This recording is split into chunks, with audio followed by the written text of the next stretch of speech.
del sistema nervioso central primero. Recordando que el sistema nervioso central está, digamos, compuesto por el encéfalo y la médula espinal. El encéfalo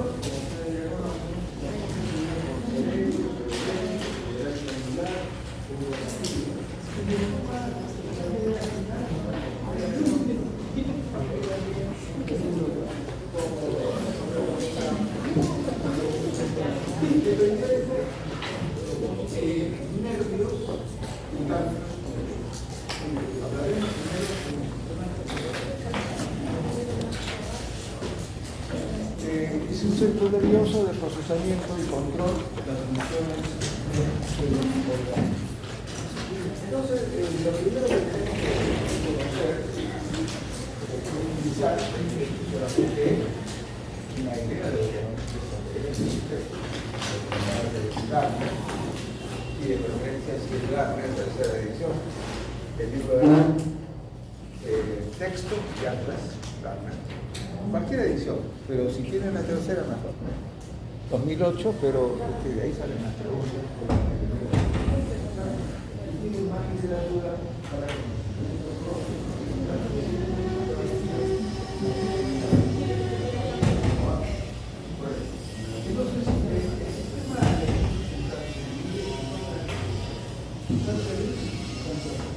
la sustancia gris lo constituyen los cuerpos de las neuronas, acompañándose de sus prolongaciones, parte del axón, todas las dendritas, y las células de la neurovea, que ustedes ya conocen, pero lo vamos a decir de nuevo: astrocitos, oligodendrocitos, microglías y células epiteliales.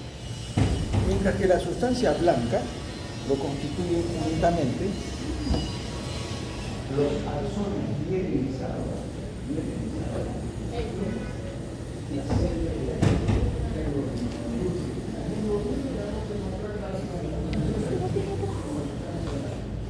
la sustancia gris, solo la sustancia gris contiene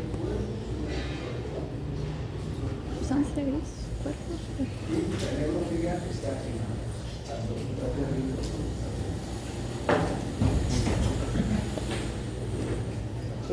La sustancia gris se presenta en la zona periférica externa en la gran mayoría de órganos del sistema nervioso central, con excepción de la médula espinal. La médula espinal presenta la sustancia gris más interna. Esta es la médula espinal, en forma de una H, sustancia gris. Es el único órgano del sistema nervioso central que tiene su sustancia gris parte interna y la sustancia blanca alrededor. Hablaremos también de esta médula espinal más adelante. Sobre este cerebro, ya simplemente lo que les dije, formas. El cerebro sirve solamente de imagen para decirle lo mismo que ya hemos pasado. La sustancia gris es una característica de la mielina.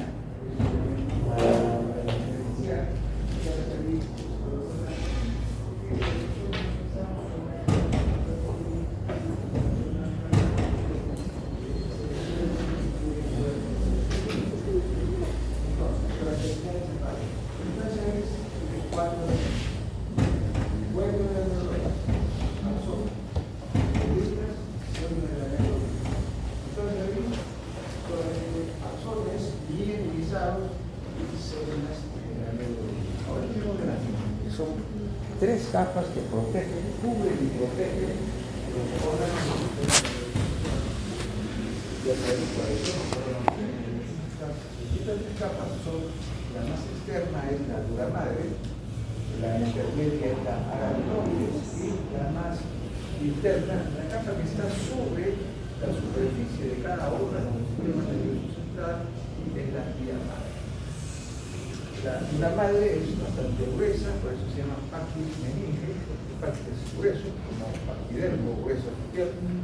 Esta dura madre presenta dos capas: una capa externa, osteoblástica, es decir, que tiene células progenitoras, osteoprogenitoras, y tienen fibroblastos y fibras de colágeno. En realidad todas las capas tienen tanto fibroblastos, que son células formadoras de fibras, y colágeno, en mayor o menor proporción. Entonces, de alguna manera tiene dos capas, una capa externa, perióstica, con células osteoprogenitoras, fibroblastos y colágeno, y la capa interna, meningia, que tiene también fibroblastos. Hay una tercera capa, pero no se le llama capa, sino que es una muy delgada capa llamada limitante, una capa celular limítrofe o limitante, está compuesta también por un fibroblastos. Aracnoides, la capa intermedia, su característica principal es que no tiene vasos sanguíneos, avascular, también pregunta de examen. Existen también fibroblastos, fibras elásticas y fibras colágenas. Tienen desmosomas, así como recuerdan ustedes los desmosomas que presentan cuando vemos piel, vemos que las células de adenocitos tenían bastante resistencia, se desarrollan solamente por, digamos, con fuertes condiciones, porque tienen desmosomas que los mantienen muy diversas células, como también hay desmosomas en las aracnoides. Y la tercera y más interna de las capas, la que cubre sobre todo la superficie externa de los órganos del sistema nervioso central, que es la vía madre. Adelante. Entonces la vía madre está en íntimo contacto con el tejido cerebral y todos los órganos del sistema nervioso.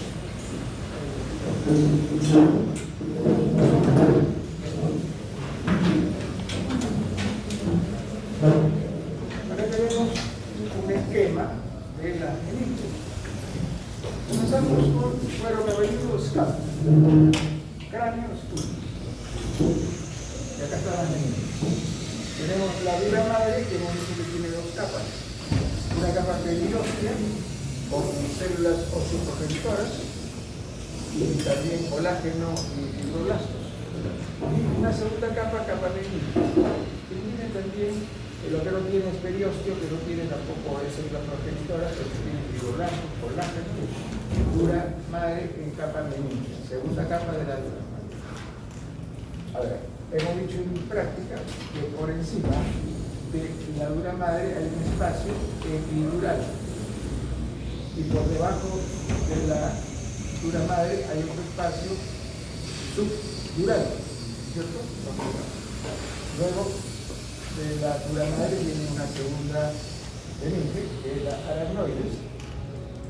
La aracnoides, avascular, que no tiene vasos sanguíneos, tiene también fibroblastos, tiene también fibras colágenas, fibras elásticas, y debajo de la aracnoides hay otro espacio, aracnoideo.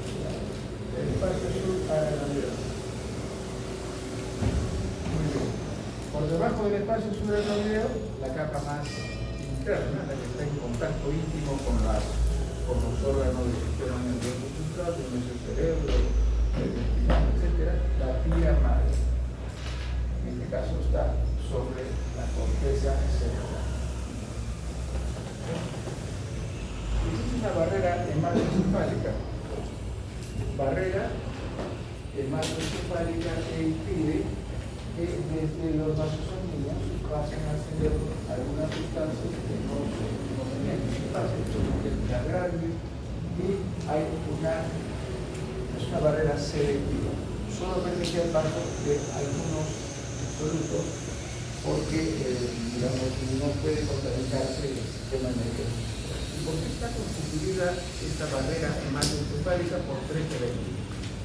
El primer elemento, astrocitos. Recordemos que los astrocitos son células de la neurología y los astrocitos tienen unos pies. Los pies de los astrocitos, primer elemento de la barrera hematoencefálica. Segundo elemento son los pericitos. ¿Qué son los pericitos? Los pericitos son células que van a envolver y proteger también a los vasos sanguíneos capilares, porque los vasos sanguíneos capilares son los que están más en contacto con los órganos del sistema nervioso central. ¿Y cuál es la función de los pericitos? Es dos funciones que tienen los pericitos. Contraen el capilar, también por si acaso contraen las vértebras, que lo que dicen en el caso. En este caso contraen solo el capilar, vaso sanguíneo pequeño. El más pequeño de los vasos sanguíneos es el vaso capilar. El capilar lo contraen y también renuevan el epitelio capilar. El epitelio capilar es un epitelio plano simple, llamado endotelio. Y justo el endotelio, por su membrana basal, es el tercer elemento de protección. El endotelio, acá el endotelio, que es un epitelio plano simple, como ven un tubito acá alrededor, es el epitelio plano simple, el tercer elemento de la barrera hemática formada. Uno, los pies de los antrocitos. Dos, los pericitos, que son células contráctiles, que son los pericitos. Tres, el endotelio, el vaso sanguíneo capilar con su membrana basal. Vamos a ver el endotelio con su membrana basal. Entonces ya están todos los elementos de la barrera hematoencefálica. Realmente por acá, astrocitos con sus pies, tenemos los pericitos que envuelven el vaso capilar, y el tercer elemento es el endotelio con su membrana basal. Acá nuevamente vamos de adentro hacia afuera, esta es la luz del capilar por donde pasa la sangre. Lo más cercano a la luz es el endotelio, el epitelio plano simple. Debajo del endotelio, membrana basal. Luego por fuera tenemos los pies terminales del astrocito, y por último vamos a encontrar los pericitos, que son células contráctiles y que además renuevan curan, vamos a llamar así, las lesiones que pueden tener el endotelio, los pericitos. Plexos coroideos. ¿Qué son los plexos coroideos? Son estructuras que se encuentran dentro de los ventrículos cerebrales. Estos plexos coroideos son elaborados por las células epididimarias. Recuerden que las células epididimarias es el cuarto grupo de células de la neurología. Bueno, las células epididimarias elaboran los plexos coroideos, elaboran el encefalorraquídeo circula por los ventrículos cerebrales y por el conducto del epédimo, también llamado canal central, por algunos textos. Y este plexo coroideos presenta un epitelio cúbico simple y un tejido conectivo laxo muy vascularizado, que vamos a ver en la siguiente. Y el encefalorraquídeo, su función es bañar, nutrir y proteger el encéfalo y la médula espinal. Es un líquido transparente, baja densidad, tiene pocas proteínas y sodio, potasio y cloro. Es un líquido muy claro, transparente, y por eso es cuando hay sospecha de una enfermedad del sistema nervioso, una encefalitis, una infección. Entonces se usa la zona de la médula espinal para evitar el conflicto del epédimo y poder absorber líquido cefalorraquídeo, pero para ver sus características. Más adelante lo veremos.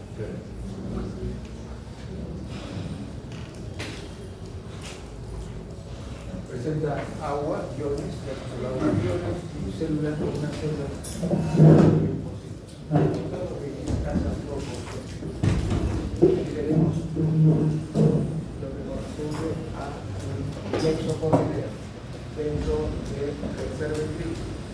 Plexo coroideo constituido por células cúbicas y vasos sanguíneos llenos de sangre, capilares. Los capilares con sangre y elaboran el líquido cefalorraquídeo.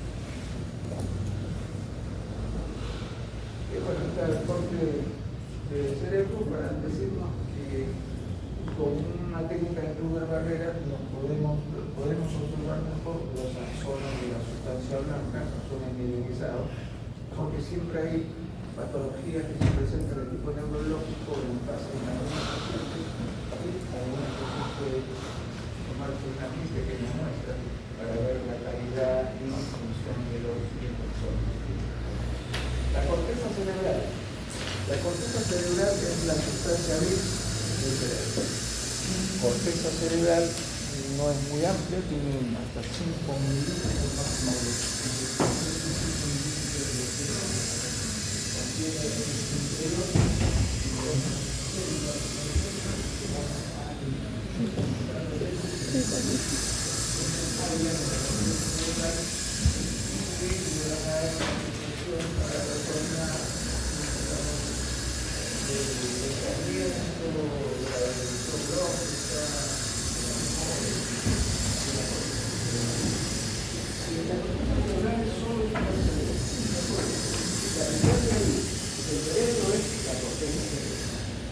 La corteza cerebral histológicamente tiene 6 capas. Una capa,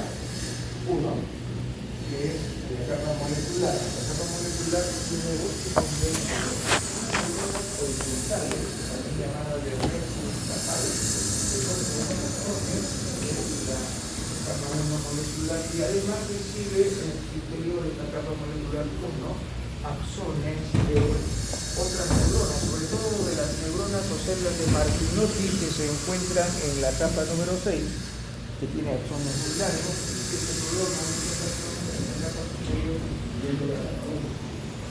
La capa 2 es la capa molecular interna,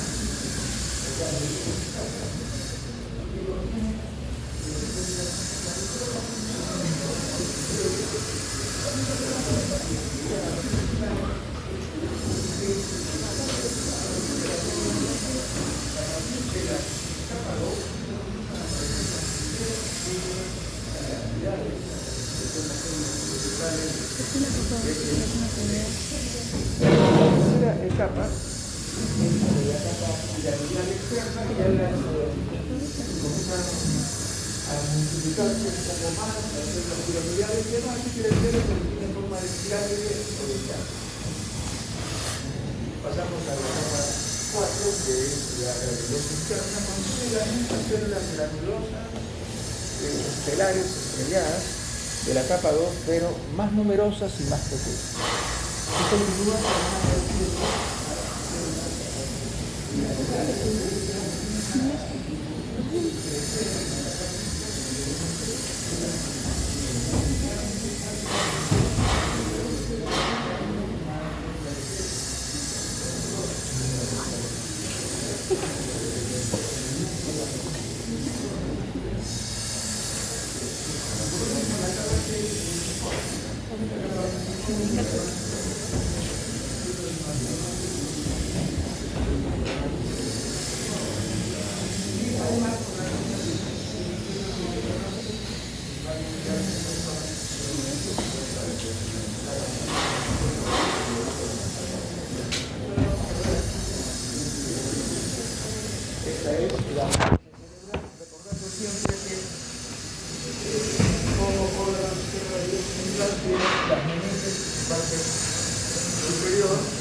todo lo que está en color azul intenso, y aquí se ubican las 3 capas, y es una imagen, digamos, con un aumento panorámico, 4 por 10 en el microscopio, que vamos a ver, como dice su nombre, panorámico.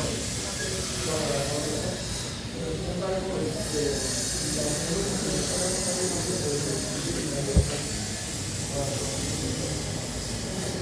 de acá están las 3 capas,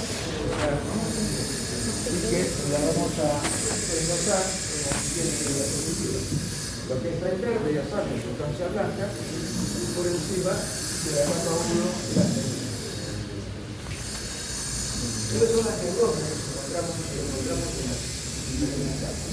Vamos ubicando la capa 1, células de rectus basal, o células horizontales, neuronas horizontales. Vamos a la capa 2, donde encontramos células estelares o estrelladas, forma de estrella. En la capa 4 son más numerosas, pero más pequeñas. Luego en la capa 3 y 5 encontramos las células piramidales, que son células grandes.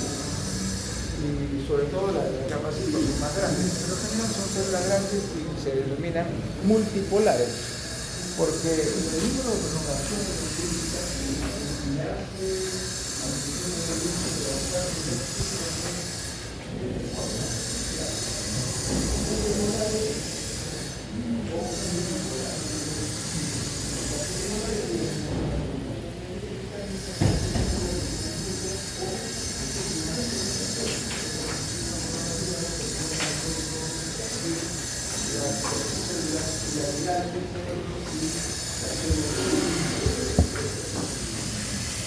Avanzando un poco más, ya vemos etapas más inferiores, las fusiformes y las células de mastinosis, que son células que llevan sus neuronas, o perdón, sus prolongaciones neuronales axónicas a las capas superiores, incluso hasta la capa 2.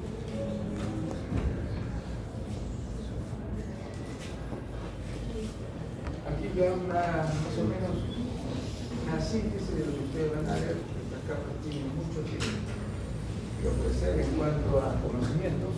Capa molecular, terminales nerviosas, axones, que se describen en otras áreas del cerebro, las células horizontales de plexo infrajal, que son las cortes, y neuroglía. La neuroglía va a estar presente en las 6 capas.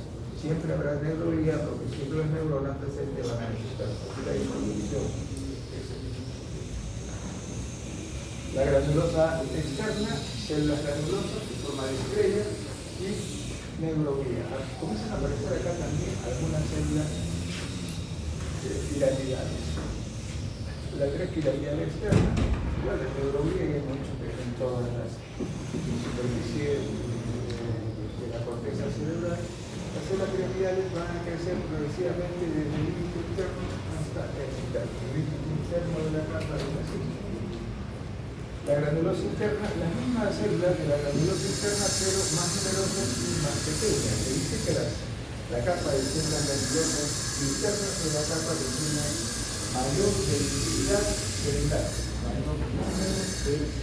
Y la menor número de células de la capa la piramidal, porque las células son grandes, pero muy grandes, o sea que ocupan mucho espacio, y son finalmente la capa multiforme, varias formas, la célula de Martinotti y neuronas. El cerebro, digamos, zoológicamente es un corte mitológico, tiene una forma de conductor, tiene imaginaciones bastante pronunciadas, y sobre estas imaginaciones también está presente la vía madre, que es la capa más interna de la neuronas. Cerebelo pequeño es una región de la cual la función principal es de integrar las vías sensitivas y las vías motores y además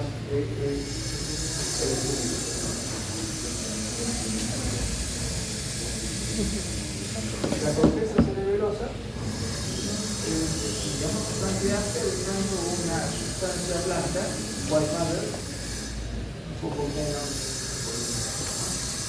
Mira, cuando blanca igual que cualquier cosa que lo que hemos hablado en el sistema de la sustancia blanca en este caso contiene los axones minimizados. Igual que el medio original que vamos a ver más adelante. Entonces tiene 3 capas. La capa más externa es la capa molecular. Una capa con poca producción de células. La capa más interna es la granulosa, porque tiene gránulos, abundantes gránulos. Estos gránulos contienen, digamos, células, varias células granulosas, células de Moritis, y que estas células tienen una propiedad de acción sináptica. Células incluso de otros órganos cercanos, como cerebro, médula espinal. Se denominan glomérulos cerebelosos. Y entre ambas capas, entre la capa molecular y la capa granulosa, hay una tercera capa que es la capa de células defensivas. Esta capa de células defensivas se indica siguiendo la línea divisoria entre la capa molecular y la capa granulosa. Acá están muchos celulitos que acá ya vamos a ver una gran diferencia. Entonces, tenemos la capa molecular, como tiene una forma digamos, de conductor, tiene sus imaginaciones bastante, va entrando y saliendo no solamente del órgano, sino también los tejidos, las capas que lo componen. Por eso sí vamos a encontrar la capa molecular y un trayecto de las impaginaciones y la capa granulosa más externa. En el centro, esta blanca, el azul es hacia adelante, solamente con acciones modificadas. Y las células suficientes se colocan, rodeando la superficie entre las puntas rosas. Estas células suficientes, como son células multipolares, tienen prolongaciones dendríticas abundantes, una arborización por las múltiples ramificaciones que tienen y se dirigen hacia la capa más externa, la capa molecular, mientras que su acción va a la capa granular. La célula suficiente ya se ve mucho más completa, de esta forma. Vean ustedes cómo dendrita va hacia la capa molecular, que no son a la capa granular.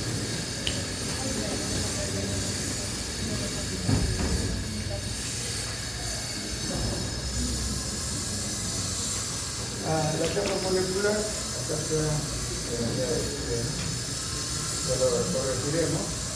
La capa molecular, la capa más externa, acá están las dendritas de la célula deficiente y axones y aficinales sobre la célula.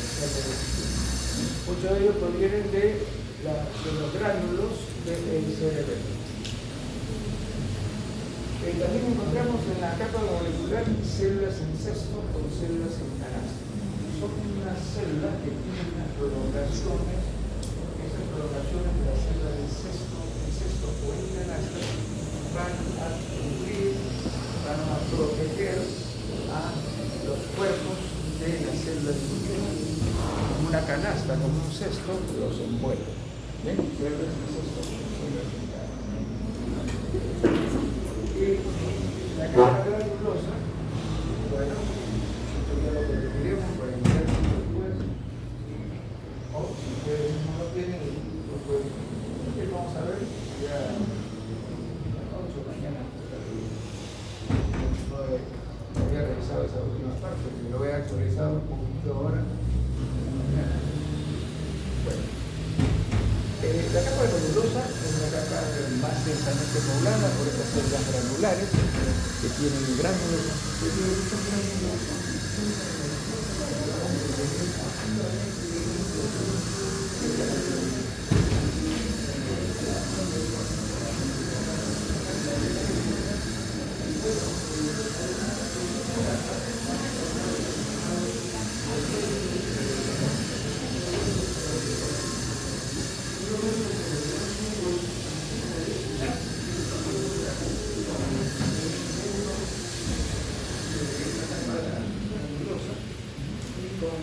Células que provienen o con prolongaciones de células que provienen de otros órganos, por ejemplo del cerebro, provienen de la neuromuscular. Ahora lo vamos a explicar en la siguiente imagen. Entonces las neuronas del cerebro, el cerebelo, perdón, tenemos las células durmientes, tenemos células granulares que están en la capa granulosa. Tenemos células politipos que son cortas. La forma de clasificar a las células es variada. Un tipo de clasificación es por el axón. El axón puede ser largo, político 1 o corto, político. En este caso, los axones que son de la zona granulosa son axones que son cortos. Por eso son células con axón corto llamadas polítipo 2. Además tenemos células estrelladas y células en cesto, de donde provienen esas células en cesto que van a bajar hasta la capa neutra del cerebro para volver a proteger a los cuerpos de las neuronas. Entonces acá tenemos las células durmientes de ambas capas, ya hemos dicho, convirtiendo sus dendritas hacia la capa molecular y se forma la capa granulosa. De la misma manera que ustedes, siendo una neurona de tipo multipolar, tiene ramificaciones extensas de su dendrita. Las células de Golgi son cortas, porque son cortes y porosas, rodeadas de numerosas células grandes. El glomérulo cerebroso. Esta porción es un glomérulo cerebroso que contiene, pues, es el producto del sinapsis de tres elementos que se van a conjugar, que son las fibras mucosas. Bueno, estas fibras mucosas, ¿de dónde vienen? Axones procedentes del cerebro y de las células espinales, digamos, mayoritariamente.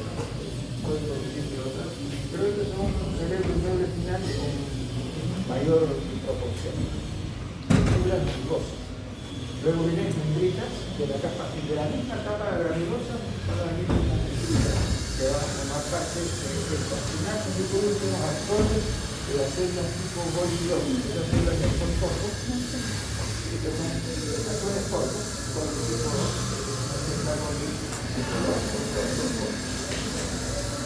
estos elementos van a formar el intermedio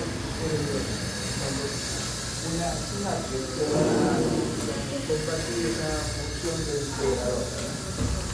Ellos son incesto con una hasta que provienen de la capa molecular y llegan hasta la capa de célula discutiente envolviendo como un cesto, como una canasta a los cuerpos neuronales.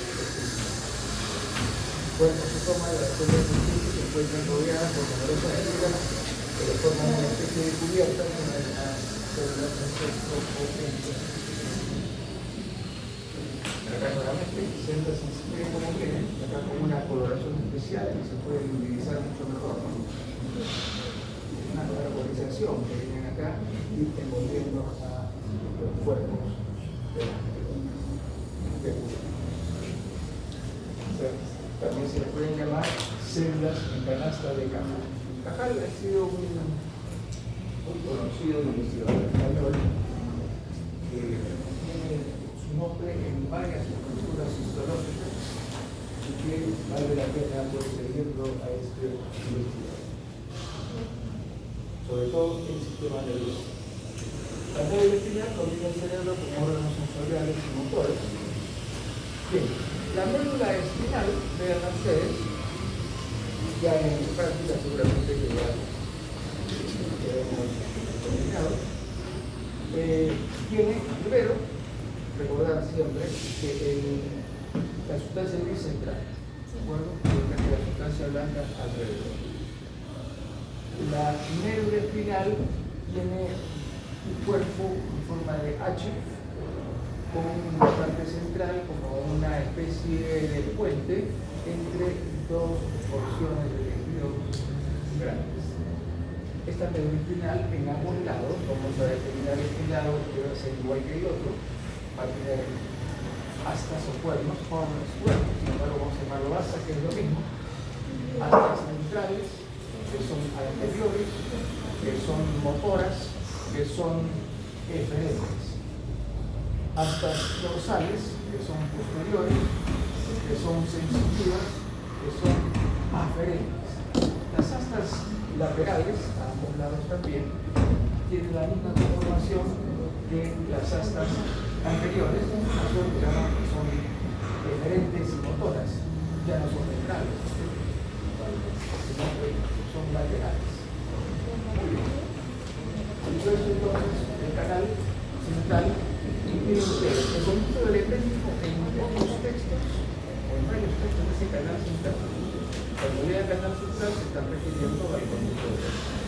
Viene en el centro, el conjunto del epéndico, o sea, este puente, el conjunto del epéndico, tapizado con unas células. Esas son las células ependimarias, habíamos acordado que las células de la negroglia del sistema nervioso central son cuatro: astrocitos, microglia, oligocitocitos y células ependimarias, siendo el cuarto grupo células ependimarias que solo encontramos en el conducto del epéndico y en los vesículos cerebrales.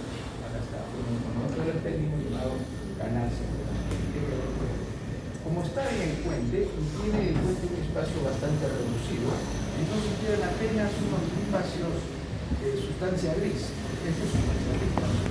Estos espacios de sustancia gris se llaman comisuras. Comisura gris acá y comisura blanca acá. Sobre todo en la parte inferior, porque aquí se abre a través de unas hendiduras anatómicas que que ya la vamos a nombrar.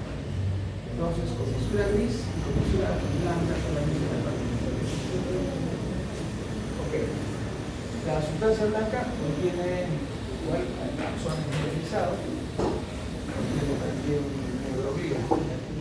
Ahora, anatómicamente hemos visto que tiene también unos surcos, unas hendiduras, lleva diferentes nombres. Vamos a comenzar por abajo siempre, por lo anterior. La hendidura principal es la más gruesa y la más profunda, es la fisura media anterior, que otro le llaman fisura media ventral, y que la vía madre va a introducirse también, porque la vía madre se va a proteger toda la superficie del órgano, incluyendo estas invaginaciones. Lo mismo pasa con la parte superior, que son las astas posteriores, y por eso se llama asta dorsal, y acá se llamará surco medio posterior dorsal. También con la madre que se introduce acá, alrededor del órgano, de la médula espinal, vamos a encontrar la salida de raíces nerviosas. Raíces nerviosas de tipo dorsal, que son sensibles a las raíces nerviosas centrales. Y a su salida, solamente que alrededor de salida van a tener que perforar las meninges, permitir agrupar tres grupos, y a madre más interna, intermedia la aracnoides, más externa la. Bueno, acá igual, ya no nos entregarán el tiempo, vamos a resumir aquí. Sustancia gris central con los cuerpos neuronales que se interactúan. Con solamente sustancia gris en los cuerpos neuronales. Se encuentra con su cuerpito de pelo focalizado por las células embrionarias que tienen el epitelio público o cilíndrico bajo con una buena cantidad de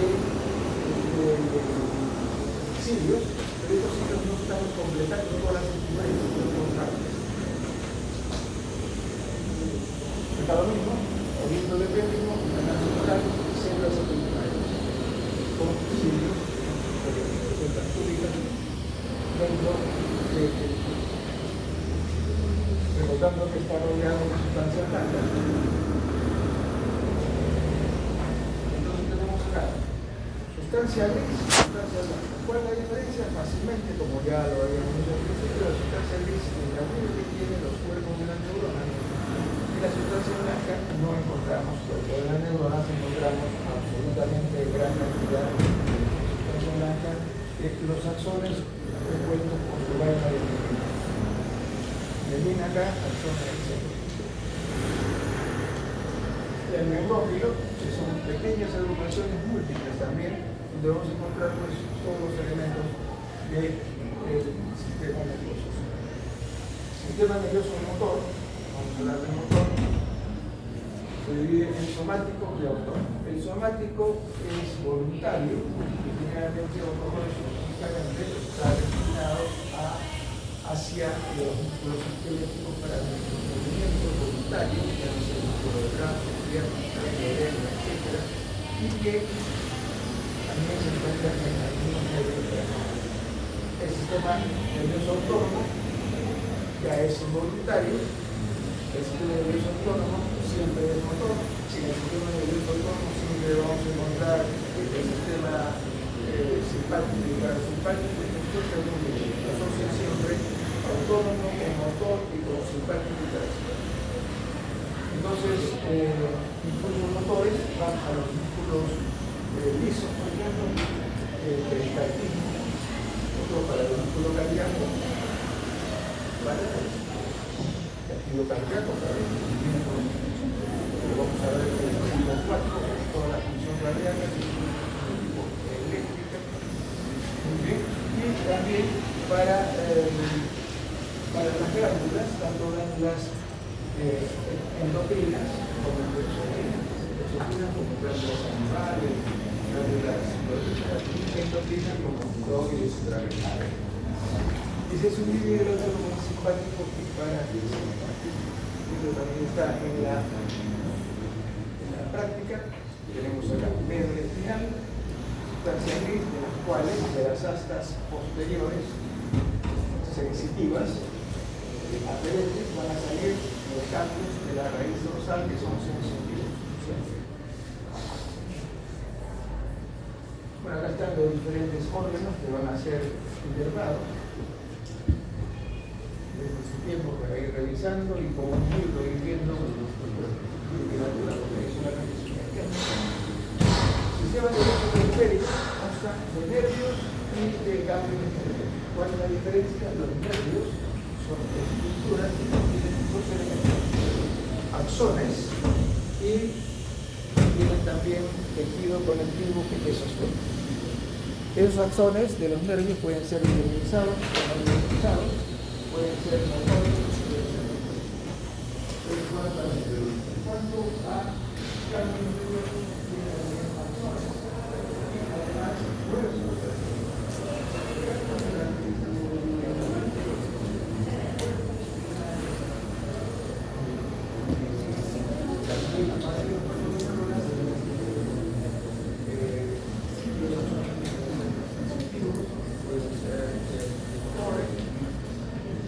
Utilizados por no utilizados. Bien, entonces vemos acá dos elementos importantes.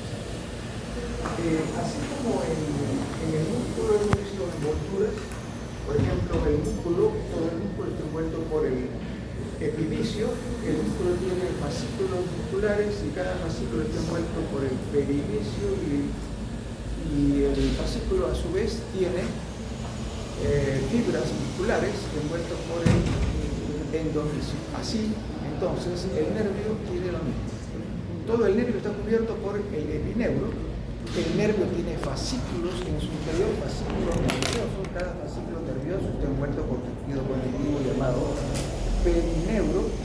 Y el fascículo nervioso tiene a su vez en su interior axones. Estos axones estarán cubiertos por otro tejido conectivo más laxo llamado endocrino. Eso es lo que queremos decir en cuanto a las envolturas. Lo otro es, digamos, que los axones pueden tener mielina o no tener mielina. Ambos conducen el impulso nervioso. Los axones mielinizados van a conducir con mucho más rapidez, más velocidad, mayor velocidad que los mielinizados. Y eso lo hace porque la célula de Schwann, que son las células que elaboran la mielina en el sistema nervioso periférico, la elaboran de esta manera. Como por ejemplo, acá está la mielina, pero la mielina no corre de forma, digamos, simétrica como la son, sino que deja unos espacios sin mielina. Esos espacios sin mielina se denominan nódulos de Ranvier. Nódulos de Ranvier son los que van a producir el proceso saltatorio, es decir, la mielina está para que la salte, es decir, para que la nerviosa salga desde el soma o bien la mielina pase solamente por el concepto de Ranvier, facilitando una mayor velocidad en la y los no continuos y los mietizados producción saltatoria.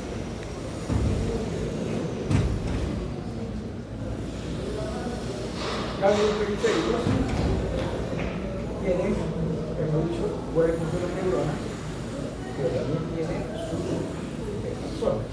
Los huecos de la neurona tienen aquí un núcleo prominente, un núcleo prominente nucleado y los núcleos también lateralizados.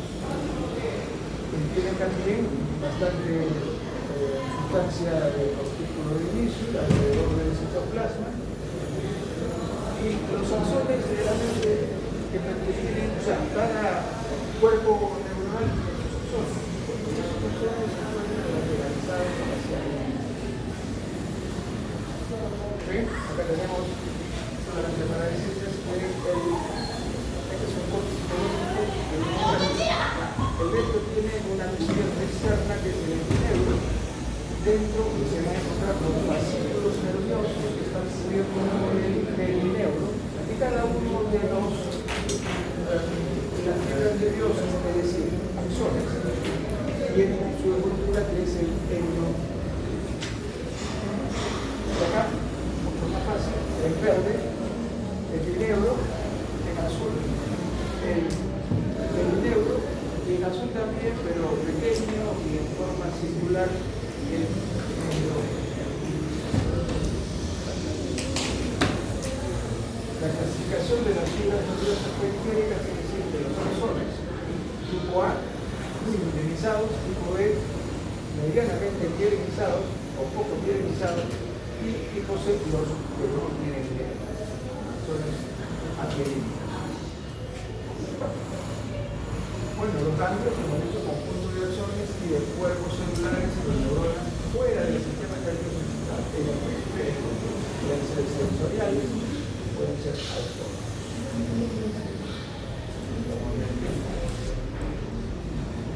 Cambios de la raíz dorsal, siempre raíz dorsal positivos, porque están en la raíz dorsal de la raíz. De ahí salen, salen de la raíz dorsal. Todo lo dorsal será sensitivo, será diferente. Y estos son los cambios de la raíz dorsal que tiene su célula de Schwann. Las células de Schwann siempre están presentes, casi siempre mielinizantes, pero incluso hay axones no mielinizados, pero que tienen su célula de Schwann. No lo van a mielinizar, pero que están ahí. Okay. Entonces son cambios de raíz dorsal sensitivos, cambios simpáticos y el parasimpático. Todos tienen pues sus, como son ganglios, tienen sus cuerpos neuronales, núcleos, y todo lo que están rodeados de una cápsula. Y tienen también sus células que lo protegen, que son llamados células satélites. Las células satélites son una especie de células de Schwann protectoras de las células, de los cuerpos celulares que se encuentran sobre la superficie de cada cuerpo, por eso se llama satélite. Un satélite es lo que está cerca, ¿cierto? Por ejemplo, la Luna es satélite de la Tierra. Okay. Acá tenemos entonces un cambio con su cápsula, los cuerpos neuronales y los axones para este lado. ¿Qué alumnos hemos terminado?